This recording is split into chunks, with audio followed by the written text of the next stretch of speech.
Right then, we'll get started. So welcome everybody, welcome to the second visiting speaker in the visiting speaker programme. And again, thank you for turning up. It is going to be a limited provision. It used to be a year-long programme, as I was saying last week, and now we're only running it up until Christmas. So this is a kind of select number of speakers, a limited opportunity. So this week's speaker is Kim.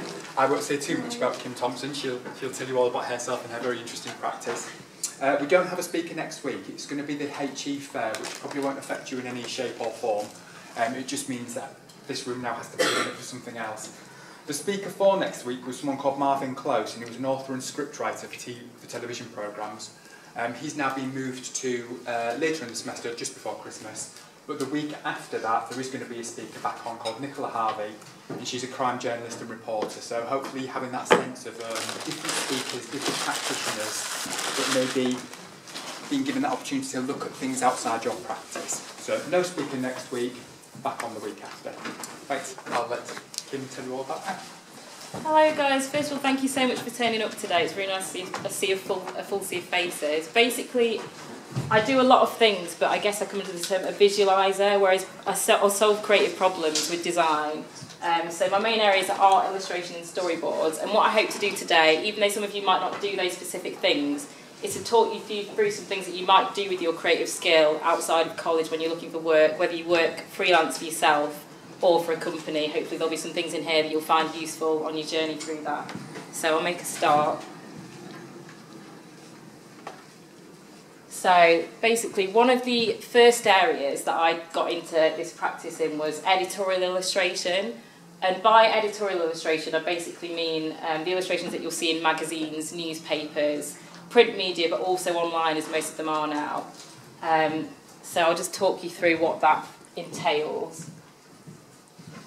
So yeah, as I say, editorial illustration tends to be print-based. So I guess if in your practice you tend to do a lot of draft sketches and things, and you're doing a lot of drawing, and that's something that you enjoy, this might be an area that you can look into, which could be something that you do on the side to make a little bit of extra money, or even just to sort of bump up your skill set and practice.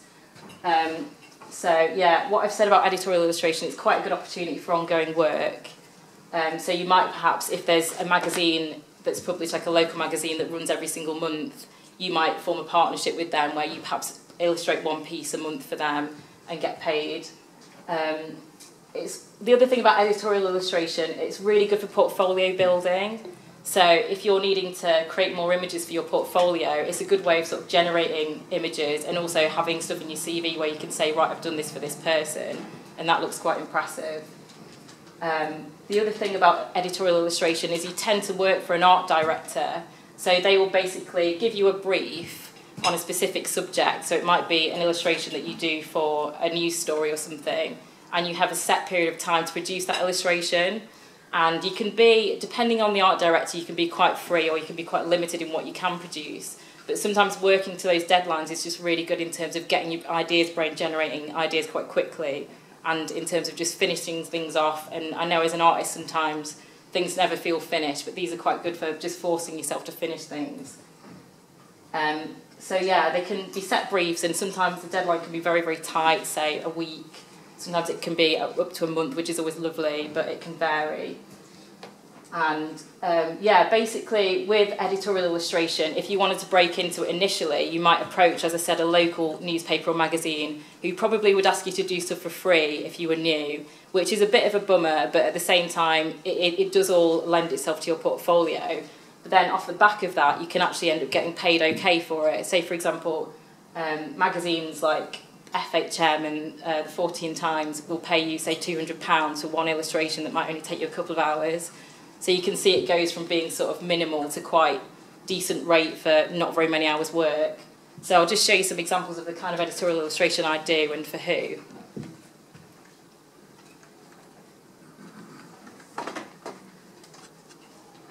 So this is a piece that I did for a Northwest magazine called The Skinny, and it's basically an arts and culture magazine. And this was quite an open brief, which was just about clubbing in the Northwest, and she said just go to town with it. My work tends to be a little bit dark, so I just based it on this idea of a tribal sort of creature coming out of a forest, and that was quite a quick turnaround. Unfortunately, The Skinny don't tend to pay unless you do a cover image, but because they always have quite interesting briefs, that's something that I've chosen to maintain and carry on doing, because it's always quite fun to do. So that just shows you the sort of layout that you might have. Often there's restrictions in terms of the amount of space you have to work with, so you've got to consider that when you're producing the work as well. And the sort of illustrations you'll do can range from anything, so it's also really good practice if you kind of, perhaps you're only really very good at drawing people. Editorial illustration, you never know what you're going to get, so it's quite nice to kind of force yourself. Like, drawing food can be quite boring, but I found this quite fun because it made sort of force me to try and draw things in a way that appealed to me, even though it was just food. This was another thing for the skinny, by the way.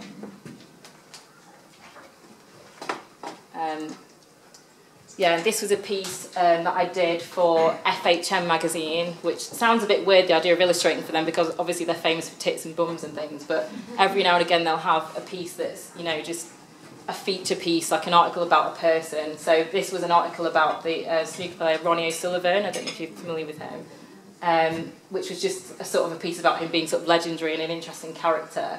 And this, because FHM's quite a big company, obviously, this was like £350 just for one illustration. So when you kind of like weigh it up, it's one of those jobs that you're not going to be doing all the time, but you know, if you just want to do something on the side that you enjoy anyway, it's worth sort of getting started so that you can gradually build those contacts that will send you jobs that pay quite well to do something you do anyway. And this was another piece that I did recently for the Skinny. So this was a piece about, basically in Liverpool, they've got this bombed out church they use as a theatre, and they're doing a performance of Hamlet in there. So in terms of the ideas generation process, this was about the play Hamlet, and there's that famous bit where he holds up a skull and says, "Alas, poor Yorick, I know it knew him well."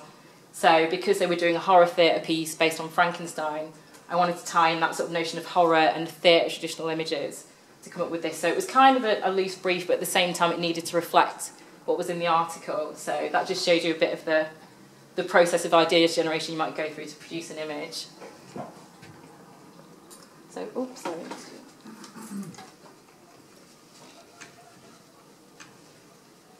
So moving on to the next area that you might be interested in getting into if you're a creative. TV and film, basically an area that it might not seem obvious in terms of what you would do as an artist or illustrator, but there's quite a lot of roles for creatives in TV and film. For example, I don't really know what the equivalent would be around Hull, but in the northwest there's an agency called Lime Pictures, and they produce things like Hollyoaks and, unfortunately, some of the reality TV shows like The Only Way is Essex and things like that.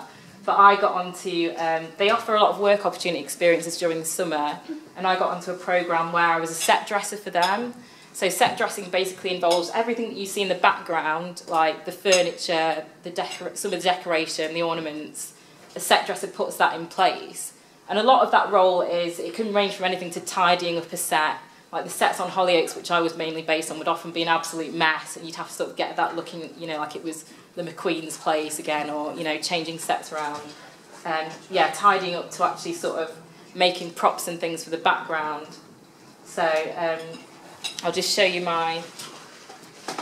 this was something that I did for a Hollyoaks late night episode. You can't really see, but in the background is some of my paintings on the wall. So sometimes they'd say to you as art department staff, "Oh, we need a set of paintings that look like they're in Amsterdam," or, you know, "We need to create this mood," and you'd just go off and do a set of paintings. And that side of it was actually quite fun.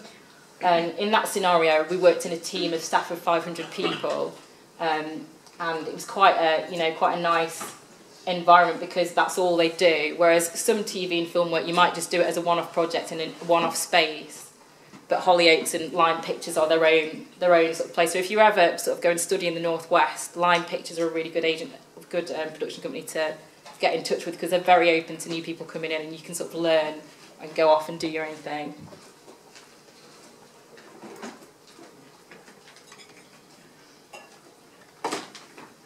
And after Hollyoaks, off the back of Hollyoaks, actually, I was actually afforded the opportunity of working on this film for the BBC called Lost Christmas. It was a kids' feature film that came out, I think, about 4 years ago. It was on BBC One. And again, that was kind of a skeleton crew in the art department, and I was approached as, you know, somebody who was new at Lime Pictures it's all basically making those contacts and getting to know people, and somebody suggested that I might be good at the storyboarding side of things as I was an illustrator. So storyboarding is basically when you just take notes from the director and perhaps the set designer and the upper levels of the design department, and you help to shape what actually happens in each shot of a film or TV programme. So it's like drawing a comic, basically, and pretty much every film or sort of big budget TV piece has a storyboard artist. So that's another thing that you can get into, and actually if you do it at sort of Hollywood level, get paid quite well to do. So if you just like sitting and drawing all day, it's a really nice job, and you actually end up shaping the look of a film, or the look of a drama, so it's quite a nice way of feeling like you've actually had some part in shaping the final piece. And on The Lost Christmas, I also did, I don't know if any of you are into sort of like graffiti or, like big paintings, but as part of my role in the art department, I also did scenic art. So we had to create a sort of graffiti. It was set sometime in the future, and we had to create this graffiti wall based on Banksy. I don't know if you're familiar with the image that he's got with like the panda bear with the two guns. And yeah, so the film starred Eddie Izzard, and this is just a scene from the film where he's confronting these two youths who've done this graffiti art on the back wall. So it's quite nice as well and quite rewarding when you see your work on the big screen or the small screen. And even though perhaps it can be very, very hard work and very strange hours working in film and TV, but it is really rewarding, and you can move up quite quickly and end up sort of, perhaps if you go in at the initial level, which would be a runner, and you were doing all this sort of stuff, you can actually work your way up to be an art director or like a set designer quite smoothly. So just getting in there is always a good start if you want to sort of progress. You can see that progression.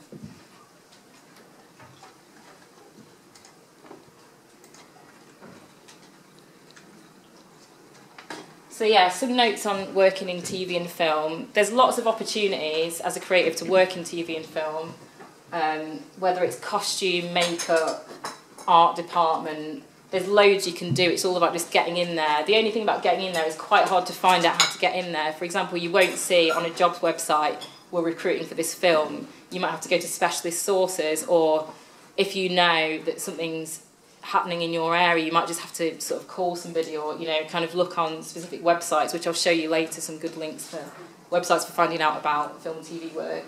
At entry level, it can be low or no pay, so just be wary of that, like, are you in a position to do that? But as I say, it can be worth it because there's a lot of room for progression, and at the end of it you can actually have quite a well-paid job that you enjoy. So yeah, top levels are quite high earning. It's not very glamorous initially either. As I say, there's a lot of, it basically amounts to mucking out when you first go in there. It's a bit messy, and you have to do stuff that you can't believe you're doing it when you're working in TV, but it does all add up and everybody mucks in. The hours can be unconventional and long, so you might start at 7 in the morning and not finish till 11 at night, but everybody tends to stay on board and just get it done, sort of just stay until the job's done and it looks good. But yeah, the end result is really rewarding. As I say, seeing your stuff on the screen is always a really nice feeling, and getting a credit is the best thing ever, so it's a good area if you're quite practical and hands-on.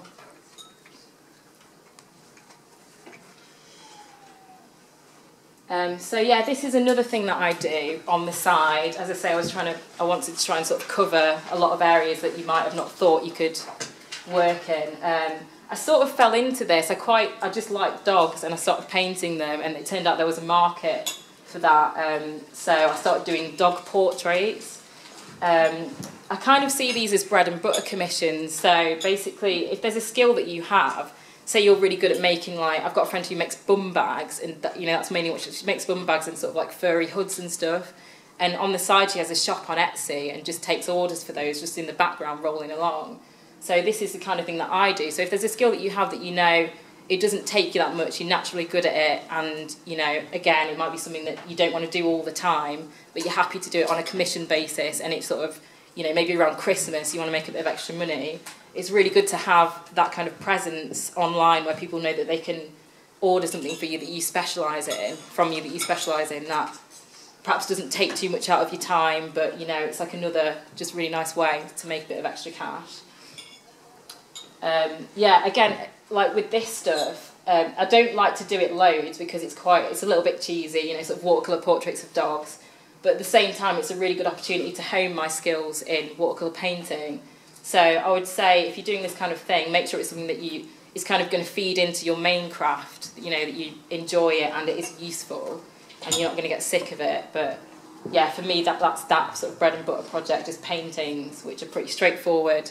And it's always really nice as well doing these sort of things, because whenever I get a commission, it's a really strange market. People who tend to want their dogs painted absolutely love dogs, and they're so thankful, you know, if you can just do that really nice thing for somebody that you do anyway. It's quite rewarding project, and it's a kind of fun break from more commercial work, so that's that thing you can do. So yeah, the other category, basically, there's lots of ways in which you can apply your creative skill, and some of them might not be that obvious. For example, certain high street retailers, if you keep your eye out within advertising, sometimes you'll see it in strange places.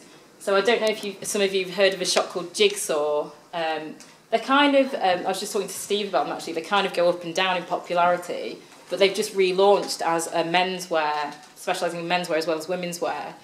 And basically I had a lot of online presences, and they noticed my work online and that I kind of did dog paintings and things like that.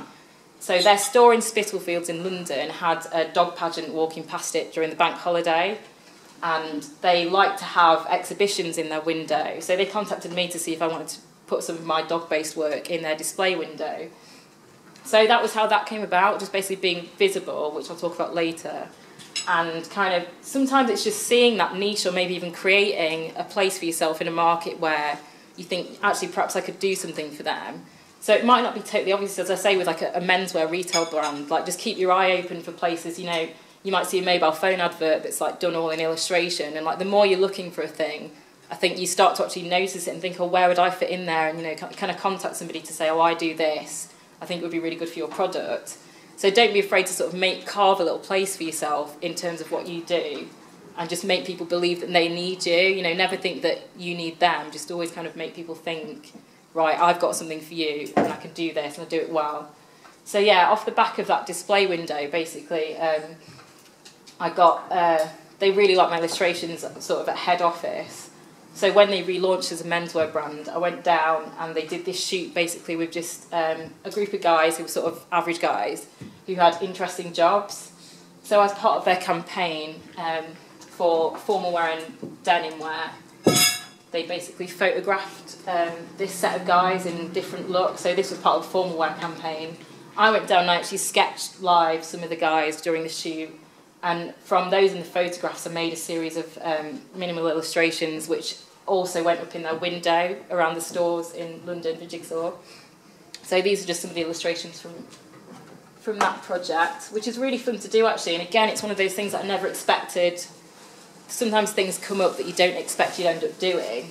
And it's also really nice when you end up in a partnership where they're not trying to force you to do something that you don't like to do. So sometimes it's a bit of a difficult thing because you obviously want to do a job that they're trying to change the kind of thing that you do. So just be wary of that and whether it's worth compromising what you naturally like to do and can do. And, you know, sometimes it is, sometimes it's not, so you just have to sort of weigh that up. But for this, I quite like drawing people and minimal colours and stuff, so this works out quite well.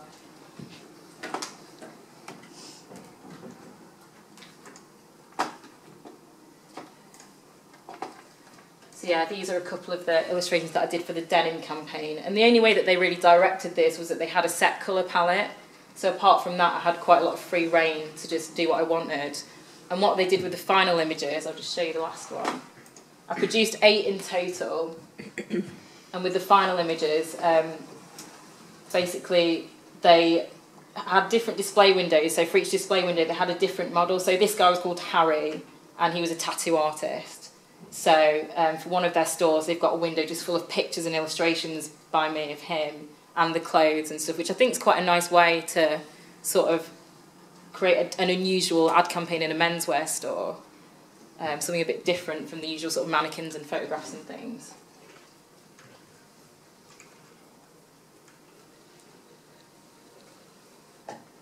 Yeah, so what I'd say about, in terms of seeking out other projects, as I said before, just have a look around and, you know, spot where illustration's popping up, because it really is everywhere, not even just illustration, any kind of craft you do.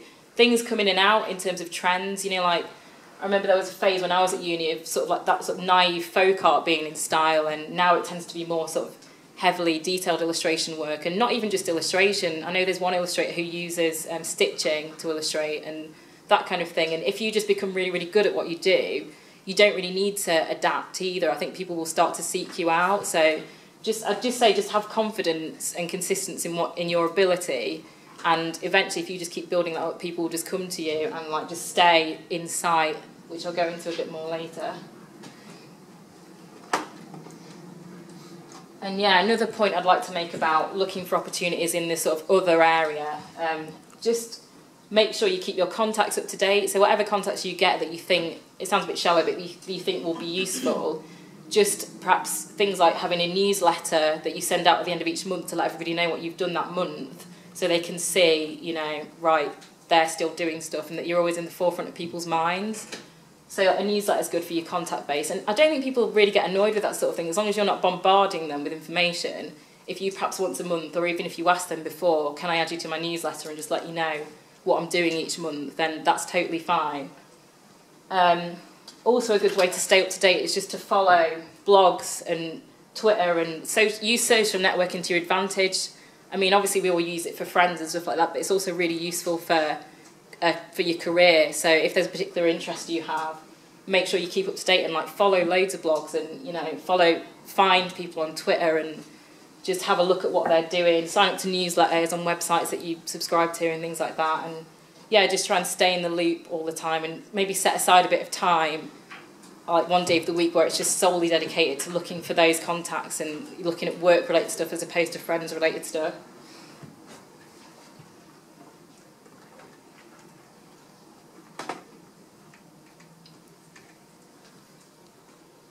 Right, so just going to talk a bit about branding and presence, which I understand some of you, I think in the third year, are doing a bit about branding. Branding's really, really important. I mean, it's not the best example, but for example, on my cards, I have an image of my head just as an avatar, which was the first image on the screen. So I guess if I leave that with people, they know, oh, it was her, you know, with the afro, or, you know, just something that you can kind of use, which is distinctive to you, that people, when you leave, you can leave behind it, that, oh, I remember her, she did this, and that sort of thing. So that's it's not, you know, not necessarily the best way, but it's one example of branding. So I would also say, if you're doing loads of different things like I do, just tailor your approach to suit different clients. For example, if I'm doing illustration or applying for a job that involves illustration, I'll send a CV based on illustration. Whereas if I'm applying for a job based on storyboards, I'll change that CV to let them know that that's the one area that I'm specialising in for them at that time. So I think sometimes I do a lot of things, and what I learned was that if you baffle people by saying, oh, I do this and I do this and I do this, it's impressive, but to them it's not, because they just want you to do probably one role. So try not to confuse people with the amount of stuff you do, and just, if you know what it is they're looking for, just tailor your approach so that you're just specifically saying, right, I can do this and I can do this well. Also, it's really important to try and just stand out, because obviously the creative industry is so competitive, especially whether you're freelance or working within a company.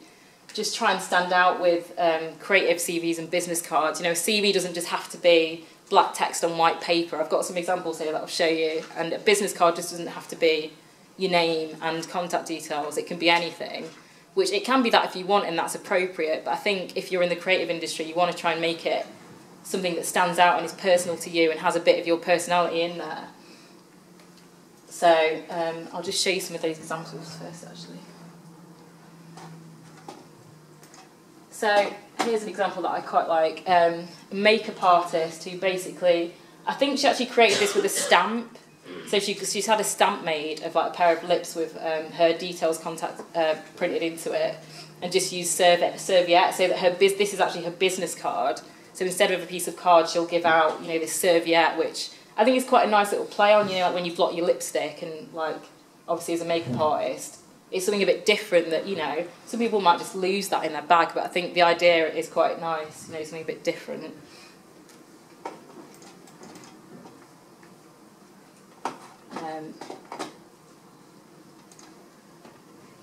And this girl has basically, it's a bit pixelated, sorry, but has basically, instead of having a business card, printed her name onto little Lego men. So, I mean, obviously you've got to think about your budget, that might be quite expensive to do, but I think, again, it's just another good example of the way in which your business card doesn't have to be a business card, it can be anything, and if that's appropriate to what industry she's in, you know, perhaps she wants to get into designing toys or something, that might be quite a nice, different way of doing it.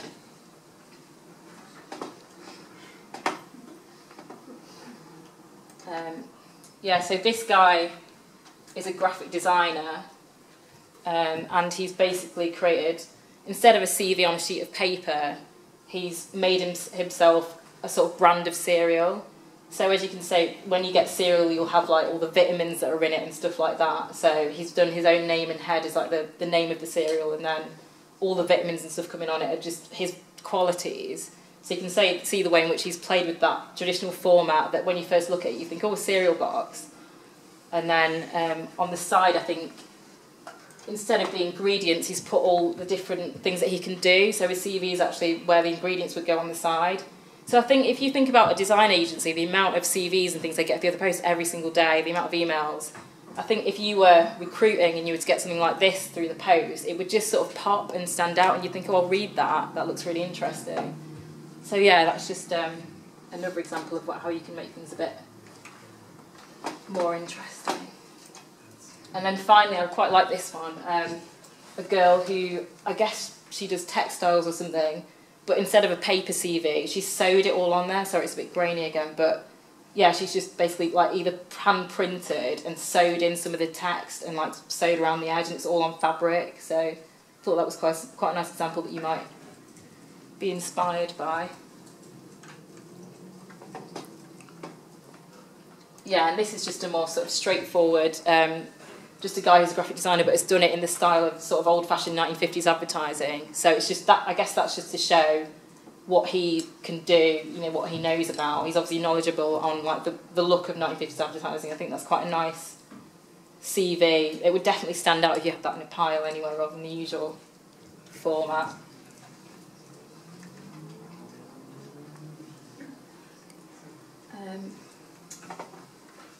Yeah, so I've talked about the fact that you can use social media to connect with potential employees and peers.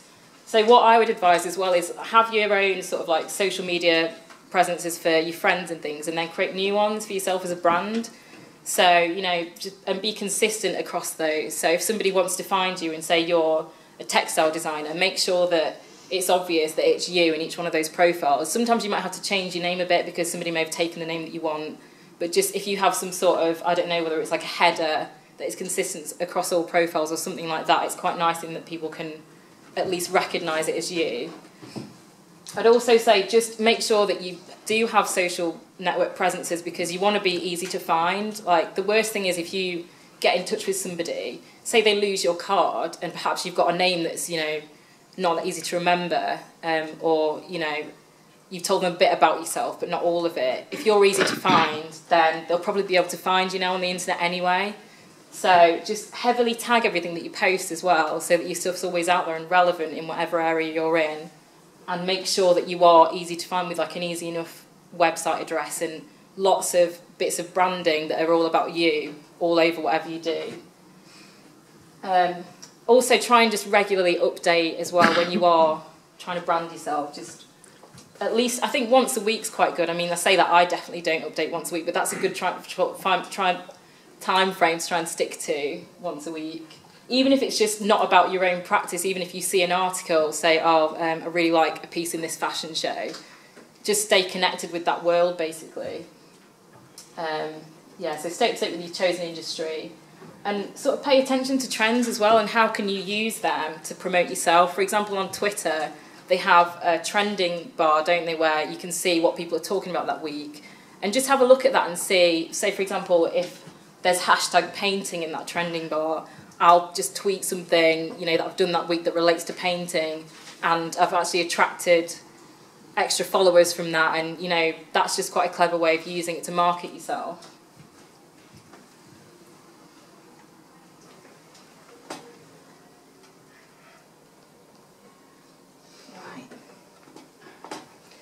Yeah, so finally, before I show you some websites that I think you'll find useful, just talk about news, opportunities and funding, some links that you might find useful. So the first one is a website, I don't know if any of you have heard of it, called artsjobs.org. So that's quite a broad-ranging website for if you want any sort of career in the arts, from admin type jobs with the Arts Council to, you know, like designing costumes for a theatre production. It can be low to no pay to regular salary. It's every kind of job, entry level to highly experienced. I'll just bring the website up for you as well, actually. So yeah, it's artsjobs.org.uk. And this is the layout of it. It's basically funded by the Arts Council. And so it's free. You don't have to sign up or anything. You literally just go on there and you can filter your results with the search bar.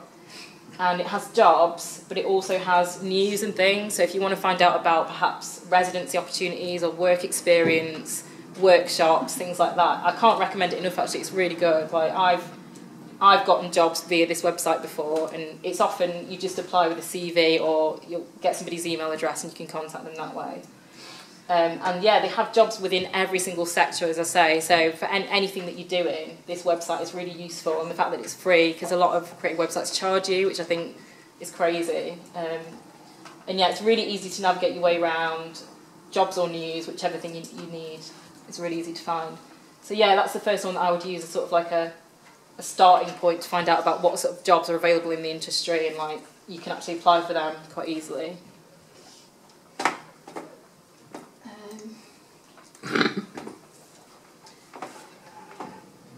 Yeah, the next one is, this one's more for if you're interested in like TV and film and things like that. Some of you might already know about it. It's called mandy.com, and it's basically specifically for people who want to, whether you've got experience or not, get into TV and film, and it's kind of acting and it's post-production, pre-production, acting, everything really.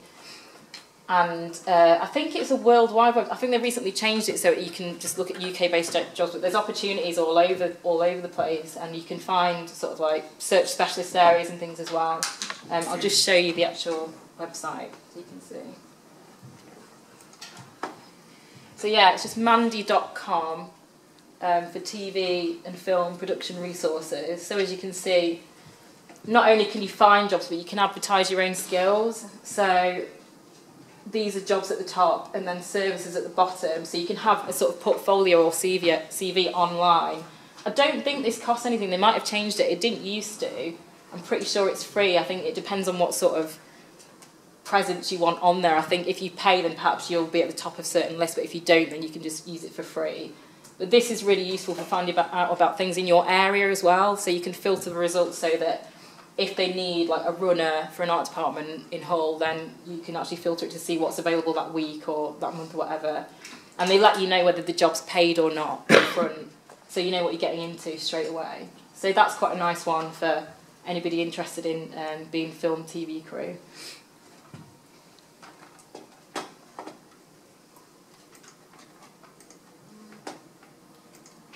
And then the final one I think is really nice. I only found it recently. It's called ideastap.com. And what IdeasTap is, it's a free, you can use it as a portfolio, so you can actually have your own portfolio page on there that you can direct people to. If you don't know how to sort of set up a website yourself, it's really, really easy. You literally just add images, upload them from your computer. And you can have a CV on there as well, so you'll have a little bit of information about yourself and then a portfolio. And it's for all types of creative jobs, so they cover everything basically. And not only do they offer CV and portfolio, they have sort of guest interviews with people from all areas like fashion, film, advertising, illustration, who they'll ask questions about their practice and how they got to certain points, and offer, there's articles where there's advice about things like taxes and equal pay and just sort of useful practical things that you might not think before you enter into an industry, but you know, there's just an online database of loads and loads of information as a designer that's actually really useful. And on top of all that, they also offer a similar to Arts Jobs, a job sort of website where you can look for jobs in the specific department you want to work in specific areas. And they also offer cash prize design competitions, so every sort of 3 or 4 months they'll have a competition that's open to every sort of skill set, And basically, I think there's 3 cash prizes. So within each skill set, there'll be a prize of 50 quid, a prize of 100 quid, and a prize of 150 quid. So it's called Editor's Brief, and basically you follow a brief and you submit your own work, and they'll choose 3 people from each category to win either the 50, 100 or 150 quid. So yeah, they've always got rolling sort of cash prizes, and that's all free as well. So I'll just show you that website because I think it's a really good one. So yeah, as you can see, I think it's quite a nicely designed website actually, quite easy to navigate your way around. So yeah, you can filter things by interest, and there you can sort of see all the different areas that they cover. Yeah, acting, art, design, film, performing arts, photography, writing, publishing. So yeah, within those categories, I imagine there's probably something for everyone in this room that is going to be quite useful. And then within those again, as I said, there's jobs, there's news articles that are useful, there's competitions where you can win money, competitions where you can win experience, workshop advice. And so this creative competitions section is really good. This is where they have that competition every few months where you can win different cash prizes. So yeah, they have briefs basically, and some of them are age-based, but most of them are just sort of 16 plus, so you have to check that. But you have to set up a profile before you can actually start entering the competitions. But yeah, just some examples. So there's there's dance ones, there's writing ones, there's illustration ones, all sorts of things, sometimes like costume design type stuff. And most of these are either, if it's not a cash prize, then there'll be something that you can gain that will benefit your practice. You know, you'll get to go to a workshop about your area, or you'll get like specialist advice on an area. So I really can't recommend this website enough actually, it's really good. And then on top of all the creative opportunities, they also have funding on this website. So basically like government arts funding that you can just, I think they have that rolling, so you can apply like every sort of 3 months or something and get like 500 quid towards your project, or I think 500 is the maximum. But for something quite small, that's quite a nice amount, and I think it's quite, as long as you write your brief and your brief's strong and like relevant, then I think it's quite easy to secure that funding. So yeah, this is the funding side. And they've got not only funding from themselves, but a directory on where you might get funding elsewhere and extra funding. So yeah, it's just a really a massively useful website, really. And yeah, jobs, training and events, it's got everything. So of all the things to make a note of today, I think Ideas Tap is just a really good one for just having a look at what it entails being a creative freelancer and where you might go. Another thing I forgot to mention, I don't know if any of you are interested in, something else that you can do is a residency programme. So if you specialise in a thing and you want to kind of basically hone your skills in that, some areas, like Ideas Tap, I know warned you about them, but some places offer schemes that you can go on where you can be paid just to do that one thing. For example, next month I'm going to be going into a hospital in Manchester to do an illustration project with cystic fibrosis patients. So it's a 6-month residency where you stay and you offer something back. So for me, I'll be doing a community project where I'll be helping the patients to tell their stories with illustration and compiling that all into a blog, which is quite a nice opportunity if you do want to sort of use your skills within the community. There's some of them are paid, some of them are not, but it's just a really nice way of making sure that you stay doing what you want to do, and you can also help people with what you want to do sometimes, which is always a nice little added reward at the end. So that's another thing you can find on here, opportunities that paid or unpaid, residencies where you just solely get to just do what you want to do in a space that's normally provided for you.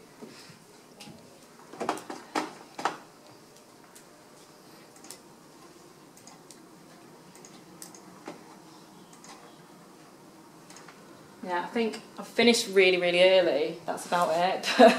If anybody's got any questions, or if I've not been clear, if I've sort of rambled really quickly, then I'm happy to answer now. Or I've got some business cards here as well that I'll leave somewhere if anybody wants to sort of email me later if you don't want to ask questions now. So. Can I just ask you a question? Yeah. As a freelancer, are there notoriously quiet periods of the year? Should you expect things like that? Oh yeah, sorry, I forgot to mention that. It's a really good question. Actually, what I wanted to talk about also was the fact that don't be afraid sometimes to, if you, realistically when you get into freelancing, you're not just going to like breeze in and be like making loads of money. It just doesn't really work that way unless you're dead lucky, or you meet somebody who just, you know, like gives you a ton load of work. So it's all right to do stuff on the side. Like, for example, sometimes I'll go and work in like a flexible part-time role as a note taker at Manchester Uni. So I might do like eight hours a week at Manchester Uni for a month, and then like while stuff's coming in, because you're often waiting on sort of invoices and things as well. So realistically, sometimes you have to do all this stuff, but it's all part of the process. And the longer you do it, like I've had to do that less and less and less as I've like continued as a freelancer. So it gets easier, if you know what I mean. And the more that you sort of build your contact base and the more work you do, the less you have to do work that's not related to what you want to do. And I think that's the beauty of being a freelancer. It's just the satisfaction in work, because you know that you're just doing a job that you enjoy, and like the more that you just persist at it, the more you get to do what you enjoy all the time. So yeah, there are definitely quiet periods, but you just sort of get used to it, and it's not for everyone, and it's fine to not want to be a freelancer. I think, you know, some people would rather just work within a company and have a monthly salary and be able to go on holiday twice a year, and that's, you know, that's great as well. But if you prefer sort of chopping and changing and not, you know, it's quite nice sometimes like knowing what project you're going to do, and you can sort of expand your skill set if you're doing freelance work. So that's what I like about it anyway. Was there a question? There was. I was just going to ask, where did you study and what did you study? Oh, right, sorry. I studied at Manchester Metropolitan University, and I did illustration with animation. So on our course, you had to choose which pathway you were going to go down. So I chose illustration because I wanted to sort of develop a creative style more than I wanted to make moving image. And since then, I have done a little bit of moving image work as well. But yeah, I started out doing that. To be honest, like after I finished, it's totally fine to not know what you want to do. Like even when you're out of uni, I know that sounds like bad advice, but it's not too late, you know, when you finish uni. If you still don't know what you want to do, there's lots of courses you can do, and, you know, places for advice like Ideas Tap, and sometimes you just don't know, and I didn't know what I wanted to do. And I think those who know early on are really lucky. Like if you know when you start uni, right, I want to be a designer, I want to work for this company, that's a really good advantage. But if you don't, that's okay too, because it's all about just trying to find the right balance for yourself. And if it means like doing a job that is just to sort of get you through the month and pay rent for a bit while you think, that's fine.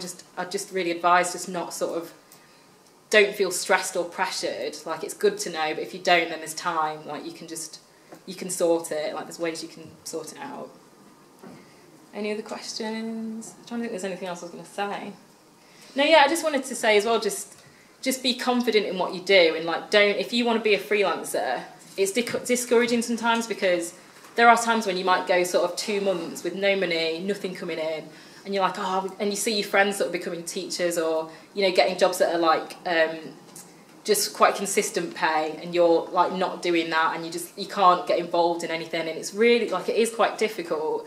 But I promise you, like if you just persist at it, it does get easier, and you can totally do it. You just have to be persistent, and it's not for everybody, you know, like it's not, you may give in, and that's okay too. And it's not, in fact, it's not giving in, that's a bad term. But I think if you try it and find it's not for you, that's fine. But I think if you do try it and it is for you, just try and stay confident, and, you know, just believe in what you're doing. And then eventually everybody else does as well. Like if you keep believing in it and keep doing it, you're surprised. Like sometimes I'll just forget that I've made a contact, and I'll be like, oh God, what am I going to do for the next month? And then like 3 commissions will come in, and it's always the way it goes. And eventually once you build it up to a point where, sometimes you'll get to a point where there's too many, and that's quite nice as well. So I think it's a slower process than just going to work for a company, but it is rewarding. And, you know, if you just stick at it, you can just have just as good of a lifestyle as somebody who, you know, perhaps isn't a freelancer and has more steady work. So yeah, just be confident and like keep at it, basically.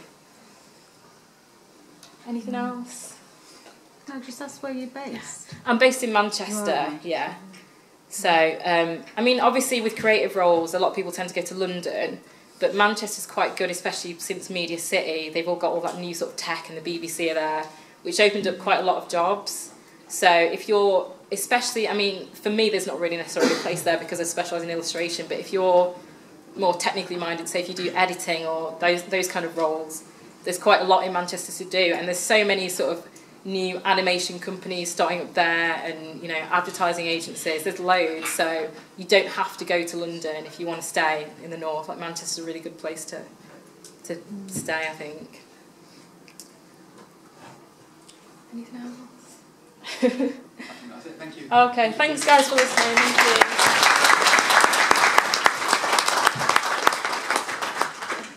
So thank you for attending, everyone. Just a quick reminder, no speaker next week, and it is